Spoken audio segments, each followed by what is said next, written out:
Hello, I'm Richard Ridge for BroadwayWorld. Tony, Emmy, and Golden Globe Award winner Mary-Louise Parker is returning to Broadway alongside Will Hochman in Adam Rapp's new play, The Sound Inside. Under the direction of David Cromer, it will open here at Studio 54 on October 17th, where we drop by to meet the company. How excited are you? I'm so thrilled for Adam, really, so genuinely thrilled for him and for audiences that they get to hear his beautiful writing. He's such a writer's writer, and his love of literature is so pure. It's like the characters, and I'm so excited for him, and to see the marriage of his work with David's, who's just so incredibly brilliant and inspiring to work with. That's really exciting, and then to get to see Will experience Broadway for the first time, so it's a lot. Because both your co-star Will Hochman and Adam Rapp are making their Broadway debuts. I know it's really wonderful to get to see that, and to see people really appreciate Adam's writing. It's really exciting. I told you I had the opportunity of seeing this in Williamstown. I know you threw this together really fast up there. You would never have known that. I was going to the grocery store at night, like saying all my lines in the aisles. It was just like it was not enough time. So what has it been like having some time off and now revisiting the play? Well, I think that's always good for any play. In my life, it's always been like it's never not deepened it and somehow made it more exciting, but somehow things always get distilled in a way, even if you go to a bigger house, and that's been the case here. And to have a little bit of time off to think about it has been really great. Well, you're about to make your Broadway debut. Will, how exciting is that? It's dreams coming true, really, is the truth. This play is brilliant, and to be able to do it with Mary-Louise every night is unbelievable. Unbelievable, yeah. I had the opportunity of seeing this at Williamstown. I know it's changed a bit, rethinking the whole thing for Broadway and just revisiting again. What's it been like for you revisiting this play? Oh man, I've had a year to sit with the character and sit with the play. The play is about, among other things, reading and writing and novels, and so I've been reading the books of the play for the last year, and I did a play at the Mark Taper Forum in Los Angeles since we did this at Williamstown, and so I feel like I have more tools in my belt, and I feel more equipped for the experience now.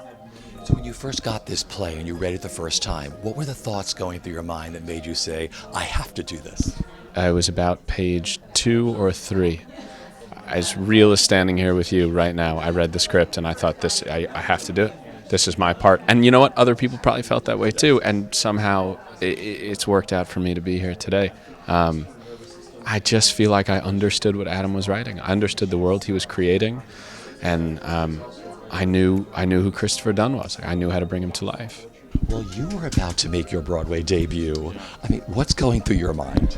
It's pretty surreal. I know that's a cliched thing to say, but I've had the last 25 years I've worked really hard, and some good things have happened and some not so great things have happened, and I've put my time in. So I got to the point where I didn't think it was going to happen. I got to the point where I thought I would be a respected off-Broadway author who had a strong body of work, and that was okay. And I had to kind of concede to the fact that this might not happen.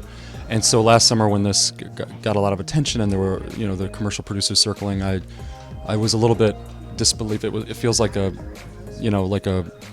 some lucky thing happened from the universe. So I still pinch myself, coming here every day and walking into this beautiful theater and seeing the size of the audience, and I'm such a fan of New York theater, and I've been, from when I first saw Martin McDonagh's first play that was here years ago, I was like, I need to try to do this. I saw John Guare's 6 Degrees of Separation in 1991 or 2.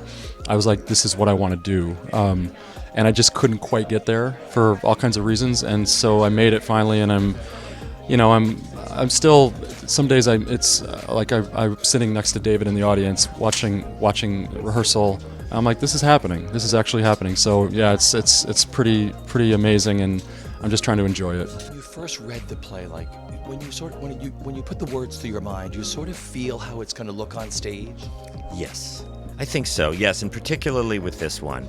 It was just so evocative, and I could feel like temperature, and I could feel her isolation. You know what I mean? Even though she was someplace, she was doing something she loved, she was teaching something she was very good at, she was surrounded by people, she was trying to write, she was doing what she loved, but she was kind of isolated, and I could feel that, and I thought that would be a beautiful sense to give people, that to watch someone alone for a long time and then to suddenly have contact again with someone, and like that would be I think that happens. I mean, that happens more and more as I get older. You hang out less. Maybe everyone else is hanging out more and people are just avoiding me, but it's possible that I think you just sort of hang out less. You see people less as you get later in life, and I was just so moved when she made this connection with Christopher, and I just wanted to I saw it. I just saw her, in a little tiny bit of light, trying to will something into being.